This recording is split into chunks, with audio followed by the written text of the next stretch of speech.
La ferveur était grande hier lorsque le pape Jean-Paul II a rencontré les jeunes musulmans à Casablanca, ferveur pour un événement sans précédent dans l'histoire de l'Église qui, pour la première fois en effet, allait à la rencontre de l'islam. Roland Sicard. Jean-Paul II et Hassan II qui s'avancent côte à côte sur cette avenue de Casablanca, c'est le point culminant du voyage du souverain pontife en Afrique. Pour la première fois, un pape se rendait dans un pays islamique à l'invitation d'une autorité religieuse musulmane, le roi Hassan II. Premier temps fort, un entretien d'une quarantaine de minutes avec le souverain chérifien.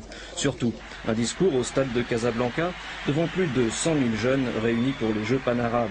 L'occasion, jamais rencontrée jusqu'ici, de s'adresser à l'ensemble du monde islamique et d'abord en arabe.